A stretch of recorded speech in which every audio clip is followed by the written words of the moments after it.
नमस्कार। आज की वीडियो में मैं आपको कार्तिक पूर्णिमा के अगले दिन सुने जाने वाली चिड़ा चिड़ी की कहानी सुनाऊंगी। शास्त्रों के अनुसार यह कहानी सुनने से मकान बनाने की इच्छा अतिशीघ्र पूर्ण होती है। अगर आप मकान बनाने का विचार कर रहे हैं या मकान बनाना चाहते हैं तो यह कहानी आप जरूर सुनिए ताकि आपकी मकान बनाने की इच्छा बहुत जल्द पूर्ण हो जाए।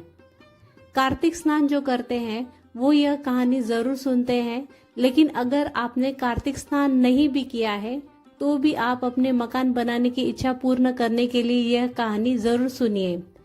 कार्तिक पूर्णिमा के अगले दिन आप घर पर या मंदिर में जहाँ पर भी यह कहानी सुने उस जगह को साफ कर लीजिएगा। साफ करके फिर हम यहाँ पर एक घर बना लेंगे। आप आटे से, चावल से या खील से यह घर बना सकते हैं।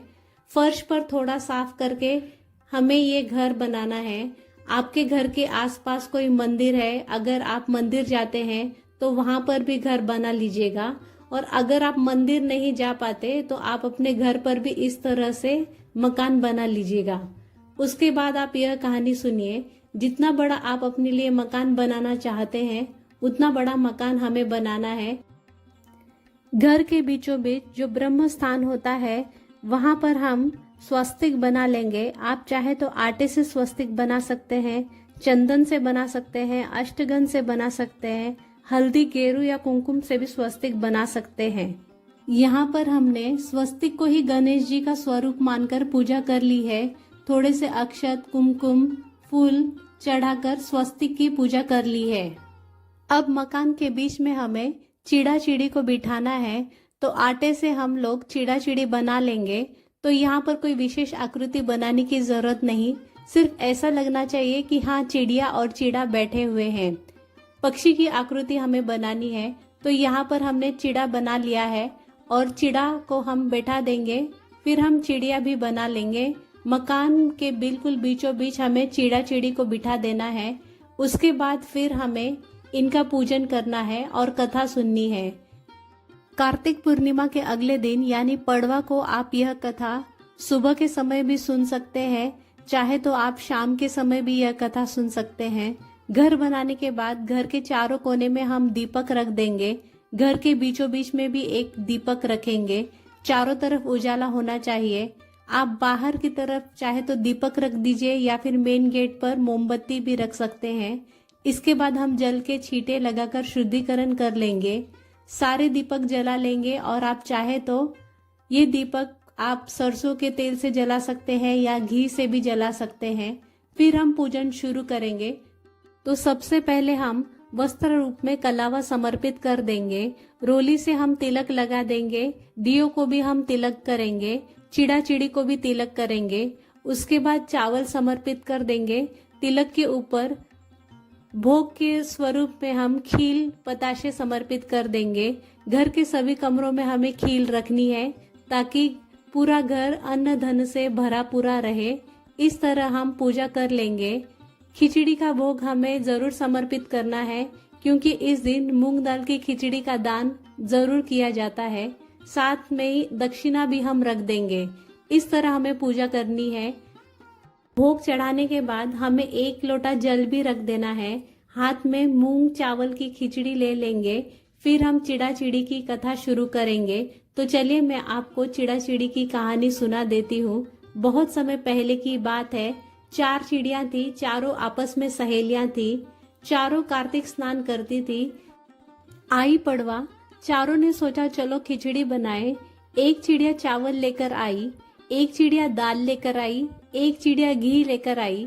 सबने मिलकर खिचड़ी बनाई। सबने सोचा पहले हम नहाकर आते हैं, फिर बैठकर आराम से खिचड़ी खा लेंगे। पहले एक चिड़िया आई, उसे भूख लगी हुई थी। बाकी चिड़िया अभी नहीं आई थी, तो उसने खिचड़ी की भाप ली। दूसरी चिड़िया आई, उसने पानी पी लिया। तीसरी चिड़िया आई, उसने खिचड़ी खा ली। चौथी चिड़िया आई तो वह सिर्फ खुरचन बचा था, उसने खुरचन खा लिया। चारों चिड़िया मर गई। जिस चिड़िया ने भाप खाई थी वो चिड़िया राजा के घर राजकुमारी बनी। जिस चिड़िया ने पानी पिया था वो कुम्हार की बेटी बनी। जिस चिड़िया ने खिचड़ी खाई थी वह ब्राह्मण की बेटी बनी। और जिस चिड़िया ने खुरचन खाई थी वह हाथी बनी। कुम्हार की लड़की राजा के यहाँ दासी बन गई। ब्राह्मण की लड़की राजकुमारी की सहेली बन गई। हथनी भी राजा के यहाँ पर ही थी, यानी वो चारों सहेलियां फिर एक ही जगह पर इकट्ठा हो गई। राजकुमारी को पिछले जन्म की सारी बातें याद आई थी। तब राजकुमारी की शादी हुई तो विदाई हो रही थी। उस समय राजकुमारी ने अपने पिताजी से कहा, पिताजी मेरी सहेली और दासी दोनों मैं अपने साथ लेकर जाऊंगी। राजा ने कहा ठीक है, तुम लेकर चले जाओ। उसके बाद जब विदाई होने लगी तो राजकुमारी ने जाने से मना कर दिया। राजकुमारी से राजा ने पूछा कि अब तुम्हें क्या चाहिए? तो राजकुमारी ने कहा, मुझे मेरी हथिनी चाहिए, मैं तो इस हथिनी को भी साथ लेकर जाऊंगी। राजा ने नौकरों से कहा कि हथिनी को लेकर आओ। राजा के नौकर हथिनी को लेने चले गए, लेकिन हथिनी उठी ही नहीं। सबने कोशिश की लेकिन हथिनी को कोई भी नहीं उठा पाया। तब राजकुमारी ने कहा, मैं इस हथिनी को उठाऊंगी। राजकुमारी हथिनी के पास गई, उसके कान में पिछले जन्म की बात कही, जिसे सुनकर हथिनी उठकर खड़ी हो गई। राजा यह सब देखकर हैरान हो गया। राजा ने तुरंत तलवार निकाल ली और कहा, तुम बताओ तुम कौन हो, क्योंकि तुम तो जानवरों से बात करती हो, तुम मेरी बेटी हो ही नहीं सकती। तुमने तो कोई बहरूपिया हो, सच सच बताओ तुम कौन हो, नहीं तो मैं तुम्हारा सिर धड़ से अलग कर दूंगा। तब राजकुमारी ने हाथ जोड़कर कहा, पिताजी मैं आपकी बेटी ही हूँ। पिछले जन्म में हम 4 चिड़िया थे, हमने कार्तिक स्नान किया था और पड़वा के दिन खिचड़ी बनाई थी। फिर सारी बात राजकुमारी ने अपने पिताजी को बता दी। राजा ने कहा कि कार्तिक स्नान और पड़वा के दिन कहानी सुनने और खिचड़ी दान करने से अगर इतना महत्व है, अगर इतना पुण्य मिलता है, तो हम भी कार्तिक स्नान जरूर करेंगे और पड़वा के दिन खिचड़ी बनाकर दान करेंगे और खिचड़ी खाएंगे। उसके बाद राजा ने पूरे नगर में ढिंडोरा पिटवा दिया, सभी लोग कार्तिक स्नान जरूर करें और कार्तिक पूर्णिमा के अगले दिन पड़वा को चिड़ी चिड़िया की कहानी सुने और अपने ठाकुर जी को खिचड़ी का भोग लगाएं, स्वयं भी खिचड़ी खाएं और खिचड़ी का दान भी करें। भगवान जैसे आपने राजा की बेटी की सुनी, वैसे सबकी सुनना। इस कहानी को कहते सुनते हुक्का भरते सबकी मनोकामनाएं पूर्ण करना और सबके घर को धन धान से भर देना। चिड़ा चिड़ी की कहानी सुनने के बाद हमें गणेश जी की भी कहानी जरूर सुनना चाहिए। अब मैं आपको गणेश जी की कहानी सुना देती हूँ। एक बार एक बुढ़िया थी। बुढ़िया अंधी थी। बुढ़िया को कुछ भी दिखाई नहीं देता था, लेकिन वह बुढ़िया रोजाना गणेश जी का पूजन करती थी। बुढ़िया की पूजा से खुश होकर एक दिन गणेश जी आए और बुढ़िया को बोले कि हे बूढ़ी माई, मैं तुम्हारी पूजा से प्रसन्न हुआ, तुम कोई भी वरदान मांग सकती हो। तो बुढ़िया ने कहा, भगवान मैं तो मांगना नहीं चाहती। तो गणेश जी बोले, कोई बात नहीं, तुम अपने बेटे बहू या रिश्तेदार से पूछ के बता देना, मैं कल फिर आऊंगा, फिर तुम कल मांग लेना। बुढ़िया बोली ठीक है। गणेश जी अंतर ध्यान हो गए। बुढ़िया सीधा अपने बेटे के पास गई, सारी बात बताई और बोली, बेटा मैं क्या मांगू? उसका बेटा बोला, माँ बहुत सारा धन मांग ले, तुम्हारी 7 पीढ़ियां बैठ के खाएगी। बुढ़िया बोली ठीक है। फिर बहू के पास गई, सारी बात बताई और बोली, बहू बताओ मैं क्या मांगू? उसकी बहू बोली, माँ क्या करोगी धन का? असली धन तो पोता पोती होते हैं, अपने लिए पोता मांग लो। बुढ़िया बोली, तुम भी ठीक ही कह रही हो। यह कहने के बाद बुढ़िया अपनी सहेली के पास गई। सहेली बोली, क्या करोगी धन का और क्या करोगी पोते का? आंखें मांग लो, आंखें होगी तो तुम्हारा बुढ़ापा अच्छे से कट जाएगा। बुढ़िया बोली, बात तो तुम भी ठीक ही कह रही हो। सबकी बात सुन के बुढ़िया रात को सो गई। पूरी रात इस सोच विचार में चली गई कि सुबह क्या मांगू। सुबह हुई, गणेश जी फिर आए और बोले, बुढ़िया मांगो क्या मांगना है?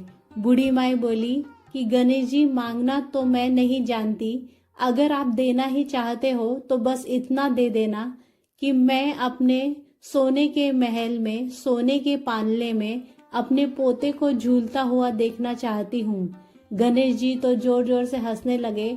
बोले, बूढ़ी माई मैं तो तुम्हें बहुत भोली समझता था, बहुत सीधी समझता था, तुम तो बहुत चतुर निकली। एक ही बात में सब कुछ मांग लिया, धन, आंखें, पोता, सारी चीज हो गई। गणेश जी महाराज सब चीजें देकर अंतर्ध्यान हो गए। हे गणेश महाराज, जैसे आपने बुढ़िया की सुनी वैसे सबकी सुनना और सबकी मनोकामनाएं पूर्ण करना। इस तरह से हमारी चिड़ा चिड़ी की कहानी पूर्ण हो जाएगी।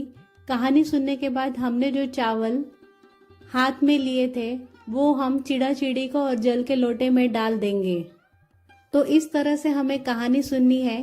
कहानी सुनने के बाद हाथ जोड़कर प्रार्थना करेंगे, हे भगवान, जैसे सबकी मनोकामनाएं पूर्ण हुई वैसे हमारी भी मनोकामनाएं पूर्ण करना, और कोई गलती रह गई हो तो हमें क्षमा करना। इसके बाद जो जल का लोटा है यह हम सूर्य देवता को अर्घ दे देंगे, और बाकी खील पताशे जो हमने भोग समर्पित किया था वो प्रसाद के रूप में सभी को बांट देंगे। इसके साथ ही जो खिचड़ी और दक्षिणा हमने चढ़ाई है ये हमें दान करनी है। पड़वा के दिन आप खिचड़ी बनाकर भी दान कर सकते हैं, या खिचड़ी को कच्चा भी दान कर सकते हैं। कच्चे चावल और मूंग को लेकर भी दान कर सकते हैं।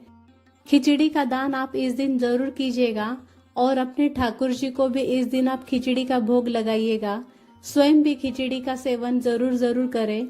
जैसे मैंने आपको बताया, कार्तिक पूर्णिमा के अगले दिन पड़वा को आप चाहे तो सुबह यह कहानी सुन सकते हैं, आप चाहे तो शाम के समय भी यह कहानी सुन सकते हैं। कहानी सुनने के बाद 3-4 घंटे जब हो जाएंगे कहानी सुन के, तब दीपक वगैरह शांत हो जाएंगे, तब हमें क्या करना है, खिचड़ी तो हम दान कर देंगे। जो भी आपने मकान बनाया है, अगर आपने मंदिर में मकान बनाया है तो उसे वैसा ही छोड़ के आप घर पर आ जाएं। लेकिन अगर आपने घर पर मकान बनाया है तो कहानी सुनने के 4-5 घंटे बाद या कुछ समय बाद ये मकान आप साफ कर लीजिएगा। इस मकान को हमें कपड़े से साफ करना है, झाड़ू वगैरह से साफ नहीं करना। और किसी कपड़े से सारे आटे को हम इकट्ठा कर लेंगे, फिर किसी भी प्लेट में डाल देंगे, और यह आटा आप गाय को खिला सकते हैं। ये आटा, खील पताशे आप चींटियों को भी भोग के रूप में दे सकते हैं, गाय को खिला सकते हैं। और आपके यहाँ पर कोई नदी या तालाब हो तो मछलियों को भी डाल सकते हैं। चिड़ा चिड़ी की ये कहानी सुनने से कार्तिक स्नान पूर्ण होता है। जो लोग कार्तिक स्नान करते हैं वो पड़वा के दिन यह कहानी जरूर सुनते हैं, क्योंकि इस कहानी के बिना कार्तिक स्नान पूर्ण नहीं होता। जिन लोगों को मकान बनाने की इच्छा है, वो मकान बनाने की सोच रहे हैं, तो वो भी इस कहानी को जरूर सुनते हैं, क्योंकि यह कहानी सुनने से मकान बनाने की इच्छा अतिशीघ्र पूर्ण हो जाती है। तो आपको चिड़ा चिड़ी की कहानी कैसे लगी कमेंट करके जरूर बताइएगा। भगवान आपके मकान बनाने की इच्छा अतिशीघ्र पूर्ण करे, इसी कामना के साथ फिर मिलेंगे नेक्स्ट वीडियो में। अगर आपको ये वीडियो यूजफुल लगा हो तो प्लीज लाइक एंड शेयर करिए और मेरे चैनल को सब्सक्राइब करिए। Thank you.